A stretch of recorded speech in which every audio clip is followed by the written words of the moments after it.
Halo dan selamat datang kembali. Kali ini kita akan coba bahas tuntas ya, bagian akhir dari materi yang Anda bagikan. Kita fokus ke bab 7 dari buku How the World Really Works. Betul. Sumbernya ya dari kutipan buku itu sendiri. Dan misi kita kali ini, gimana ya, mencoba membongkar cara pandang penulisnya nih soal masa depan. Ini menarik loh, karena kan sering banget kita kayak kejebak antara dua pilihan gitu ya. Wah, kiamat udah dekat, atau sebaliknya, wah teknologi bakal menyelamatkan semua. Nah, buku ini, terutama di bab terakhirnya ini, kayaknya mau nawarin jalur yang beda gitu. Oke lah, mari kita bedah bareng-bareng. Iya, bab 7 ini memang posisinya sebagai semacam penyeimbang ya.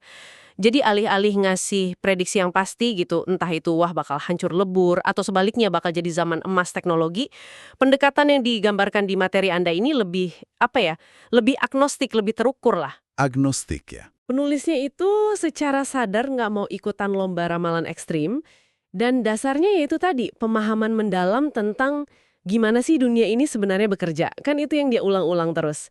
Tanpa dasar itu ya ngomongin masa depan jadi ngawang-ngawang kan? Benar banget. Dan kayaknya nih, penulis ini ngeliat ada dua narasi gede gitu ya, yang dominan banget soal masa depan. Tapi dua-duanya dia tolak mentah-mentah di bab 7 ini. Yang pertama, dia sebutnya katastrofisme. Katastrofisme ya? Ini kayak keyakinan kalau peradaban modern kita ini udah di ujung tanduk banget gitu ya. Tinggal nunggu waktu aja bencana gede datang, entah lingkungan, ekonomi, atau sosial. Sumbernya ngegambarinnya lumayan dramatis sih, seolah tirai terakhir akan segera turun. Agak suram ya kedengarannya. Memang suram, dan narasi kayak gitu kan punya daya tarik sendiri ya. Mungkin karena nyentuh ketakutan dasar kita gitu.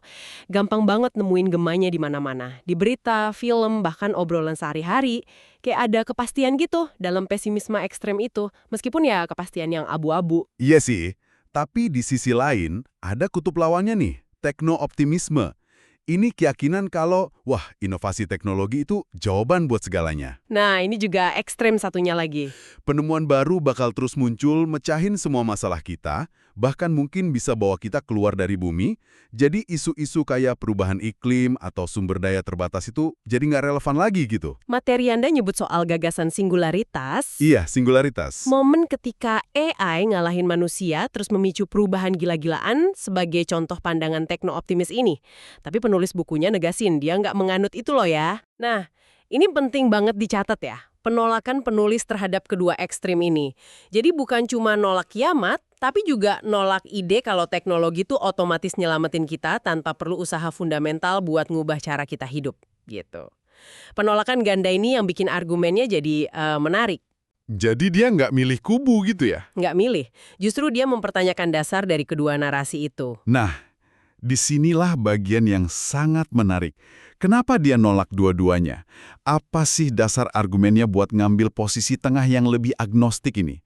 Apa cuma sekedar, udahlah nggak mau milih aja? Wah, bukan sekedar sikap cari aman ini. Penolakan ini akarnya kuat banget di metodologi penulisnya, seperti yang dia jelasin sendiri di materi sumber. Dia mendasarkan pandangannya pada apa yang dia sebut temuan ilmiah yang melimpah dan riset interdisipliner selama setengah abad. Setengah abad? Lama juga ya? Tapi lebih kayak memindai cakrawala luas. Mencoba ngeliat keterkaitan antara banyak sistem, energi, pangan, material, ekonomi, lingkungan, semuanya. Oh, jadi kayak ngelihat dari atas gitu ya? Mencoba lihat gambaran besarnya, gimana semua bagian itu nyambung, nggak cuma fokus di satu potongan puzzle aja. Tepat sekali, dan dari hasil memindai cakrawala luas itulah dia sampai pada kesimpulan kalau masa depan itu bukan hasil yang udah ditentuin. Bukan skenario A, kiamat, atau skenario B, utopia teknologi yang pasti bakal terjadi. Terus gimana dong? Nah, sebaliknya, dia ngelihat masa depan sebagai, dan ini kutipan penting nih dari sumbernya, lintasan rumit yang bergantung pada pilihan-pilihan kita yang jauh dari tertutup. Istilah lintasan rumit atau complicated trajectory ini kuncinya.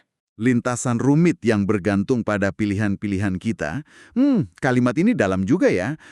Artinya nggak ada jalan pintas, nggak ada jawaban gampang. Tapi artinya ada harapan juga dong. Kita nggak lagi meluncur tanpa kendali ke salah satu ujung cerita ekstrim itu. Persis. Ini penolakan terhadap determinisme. Masa depan itu bukan film yang udah selesai diputar terus kita tinggal nonton aja. Lintasan itu masih bisa belok arah, tergantung keputusan dan aksi kolektif kita. Nah, ini penting buat Anda renungkan nih. Perspektif ini ngebebasin kita dari kelumpuhan gara-gara takut kiamat, tapi juga dari pasif gara-gara ngarap solusi teknologi ajaib. Jadi tanggung jawabnya balik ke kita lagi ya. Balik ke kita, tapi dengan pemahaman kalau jalannya bakal susah dan kompleks. Nggak gampang. Konsep lintasan rumit ini emang kedengerannya konsistensi sama apa yang digambarin sumber soal bab-bab lain di buku ini ya. Misalnya, bab 1 soal transisi. Nah, contoh bagus itu. Sumbernya kan nekenin kalau dekarbonisasi itu nggak kayak matiin lampu. Butuh puluhan tahun, melibatkan infrastruktur gede banget, dan kita tuh masih bergantung banget sama bahan bakar fosil buat bangun infrastruktur energi terbarukan itu sendiri. Ini kan rumit ya, nggak hitam putih. Betul sekali. Contoh transisi energi itu kuat banget. Itu nunjukin adanya kendala fisik, kendala material, skala waktu yang nggak bisa diabaikan cuma model optimisme aja gitu. Teknologi baru emang penting, tapi implementasinya di skala global itu menghadapi inersia sistem yang luar biasa gede. Nggak sesimpel, ayo ganti semua pakai panel surya besok. Nggak bisa ya. Ada rantai pasok global, ada kebutuhan material spesifik, ada hitungan ekonominya, ada geopolitiknya, semua nyambung. Terus ada contoh lain dari bab 4 soal globalisasi. Buku ini katanya nunjukin kalau globalisasi itu bukan fenomena lurus saja gitu, yang pasti menuju integrasi total. Iya, nggak linear. Bisa pasang surut, bahkan bisa mundur. Kayak yang mungkin lagi kita lihat beberapa tahun ini kan, dengan naiknya proteksionisme atau gangguan rantai pasok. Lagi-lagi, nggak simpel, jalurnya nggak lurus. Dan pemahaman ini penting loh. Kalau kita mikir globalisasi itu takdir, ya kita mungkin nggak siap ngadepin guncangan atau pergeseran. Tapi kalau kita paham ini proses yang kompleks dan bisa bolak-balik arah, kita bisa lebih adaptif. Ini berlaku juga buat masa depan secara umum. Paham kerumitannya bikin kita lebih siap sama ketidakpastian. Ada satu lagi contoh menarik dari bab 5 soal risiko. Sumbernya nyorot gimana persepsi kita soal risiko itu sering nggak rasional. Oh iya, soal persepsi risiko ini menarik. Kita mungkin lebih takut sama kecelakaan nuklir yang statistiknya kecil banget dibanding risiko naik mobil tiap hari, yang jauh lebih tinggi kan? Ketidakselarasan antara persepsi sama realitas statistik ini juga nambah kerumitan dalam bikin keputusan soal masa depan. Gimana coba? Kita mau alokasiin sumber daya kalau persepsi kita soal bahaya aja nggak akurat. Ini poin krusial banget. Ketidakmampuan kita nilai risiko secara rasional itu bisa mengarahkan pilihan-pilihan kita ke arah yang kurang optimal atau bahkan bahaya. Misalnya, takut berlebihan sama satu teknologi bisa menghambat solusi potensial, sementara kita cuek aja sama risiko lain yang lebih gede tapi kurang seksi ceritanya. Kurang heboh ya. Betul. Semua contoh ini, energi, globalisasi, resiko, itu ilustrasi dari argumen utama di bab 7. Dunia ini kerjanya rumit, penuh ketergantungan, dan seringkali kontraintuitif. Jadi ngarepin masa depan jadi simple itu ya keliru. Oke. Ini mulai nyambung nih. Jadi penolakan terhadap katastrofisme sama tekno-optimisme itu bukan karena penulisnya pesimis atau anti-teknologi ya, tapi lebih karena kedua narasi ekstrem itu terlalu nyederhanain dunia yang emang dasarnya kompleks. Tepat. Mereka ngabaikan detail-detail penting, inersia sistem, terus sifat manusia yang nggak selalu rasional juga, gitu ya? Tepat sekali. Dan yang lebih penting lagi nih, kedua narasi ekstrim itu cenderung ngilangin peran pilihan. Narasi kiamat seringkali kayak bilang, udah telat, nggak ada yang bisa dilakuin. Narasi tekno-optimisme ekstrim kayak bilang, nggak usah ngapa-ngapain, teknologi beresin semua. Nah, pendekatan penulis buku ini justru sebaliknya. Gimana tuh? Dia nekenin justru karena lintasannya belum final dan bergantung sama pilihan kita, makanya pemahaman tentang cara kerja dunia jadi penting banget. Pemahaman ini gunanya bukan buat ngeramal masa depan, tapi buat ngebekali kita bikin pilihan yang lebih baik, lebih grounded. Jadi ini balik lagi ke tujuan akhir penulis buku yang disebut di pendahuluan sumber Anda ya. Bantu pembaca atau pendengar kayak Anda buat paham cara kerja dunia nyata, supaya bisa nilai peluang generasi mendatang buat prospek yang lebih baik. Iya, persis. Bukan ngasih jawaban, tapi ngasih alat buat mikir. Semacam peta realitas gitu kali ya, bukan bola kristal. Analogi yang bagus itu, peta realitas. Peta yang nunjukin kontur medan yang sulit, hubungan antar wilayah, potensi jalan buntu, tapi juga jalur-jalur yang mungkin bisa ditempuh kalau kita bikin pilihan yang tepat. Pemahaman ini memberdayakan Anda buat ngevaluasi klaim-klaim soal masa depan dari politisi, pebisnis, aktivis, siapapun secara lebih kritis.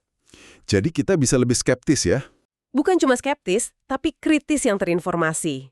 Apakah klaim mereka udah mempertimbangkan kendala fisik, skala waktu, keterkaitan ekonomi, atau jangan-jangan cuma jualan narasi simpel yang kedengarannya bagus saja? Ini memunculkan pertanyaan penting ya jadinya. Kalau masa depan bergantung pada pilihan kita, dan pilihan yang baik butuh pemahaman yang baik soal realitas yang kompleks, gimana dong caranya kita sebagai individu atau sebagai masyarakat bisa bikin pilihan-pilihan kolektif yang cerdas di tengah kerumitan ini? Rasanya kok bisa jadi beban banget ya? Kan kalau langkah pertama, ya akui dulu kompleksitas itu. Akui dulu ya. Jangan cari jawaban gampang. Terus pakai pemahaman soal cara kerja sistem, energi, pangan, dan lain-lain itu sebagai panduan. Pilihan yang dibuat tanpa tahu realitas fundamentalnya ya kemungkinan besar bakal gagal. Tapi pilihan yang didasarkan pada pemahaman yang lebih baik, meskipun nggak jamin sukses 100%, setidaknya punya peluang lebih gede buat ngarahin kita ke lintasan yang lebih baik. Oke. Mari kita coba rangkum deh intisari dari pendekatan bab 7 ini. Seperti yang tergambar dari materi Anda. Jadi beberapa poin kunci yang bisa Anda bawa pulang. Boleh. Pertama, lupakan ramalan pasti. Penulis berargumen masa depan itu bukan skenario kiamat atau utopia yang udah ditulis. Nebak-nebak secara absolut itu sia-sia. Fokus aja ke pemahaman prosesnya, bukan hasil akhir yang pasti. Setuju. Kedua, rangkul kompleksitas. Realitas itu mulai dari transisi energi sampai dinamika global, jauh lebih ruwet dan nyambung satu sama lain daripada yang sering digambarkan narasi populer. Ngakuin kerumitan ini langkah pertama biar bisa mikir lebih jernih. Iya. Ketiga, dan ini yang paling penting menurut saya, masa depan itu ruang kemungkinan yang dibentuk oleh pilihan kita. Jadi pemahaman mendalam soal gimana dunia bekerja itu bukan tujuan akhir, tapi alat bantu buat bikin pilihan, pribadi maupun bareng-bareng, yang lebih bijak dan lebih nempel sama realitas. Lintasan kita tuh belum final. Belum final, itu kata kuncinya. Jadi apa artinya semua ini buat Anda? Artinya ya, itu tadi Anda nggak perlu jadi korban narasi ekstrim. Nggak harus milih antara takut banget atau ngarep kosong. Ada ruang di tengah-tengahnya. Ruang buat analisis yang cermat, buat mempertimbangkan berbagai kemungkinan, dan yang paling penting, buat bertindak berdasarkan pemahaman yang solid. Jadi lebih realistis ya? Pemahaman soal keterbatasan fisik, skala waktu, dan hubungan antar negara atau sistem global itu senjata terbaik Anda buat menavigasi klaim-klaim heboh soal masa depan. Ini bukan soal jadi sinis loh ya, tapi jadi realis yang terinformasi. Punya bekal gitu. Oke. Terima kasih banyak sudah menyimak pembahasan mendalam kita kali ini. Semoga ya kupasan kita soal pendekatan bab 7 dari buku How the World Really Works ini berdasarkan materi Anda bisa ngasih perspektif baru. Mungkin cara pandang yang lebih menantang ya, tapi semoga juga lebih memberdayakan buat ngadepin hiruk-pikuk prediksi masa depan yang seringkali absolut itu. Nah, sebagai penutup nih, mungkin ada satu pemikiran yang bisa dibawa pulang buat direnungkan. Buku ini kan nekenin kalau masa depan kita itu lintasan rumit yang bergantung sama pilihan-pilihan kita yang belum final. Ya. Dengan semangat itu, coba deh Anda pikirkan, kira-kira satu tren nyata atau satu keputusan kolektif yang lagi jalan sekarang ini yang menurut Anda pribadi bakal punya pengaruh paling gede dalam membentuk lintasan rumit peradaban kita di 20-30 tahun ke depan. Ini bukan kuis ya, tapi latihan aja buat ngasah kepekaan kita sama dinamika pembentukan masa depan yang lagi terjadi di sekitar kita. Sampai jumpa di pembahasan berikutnya.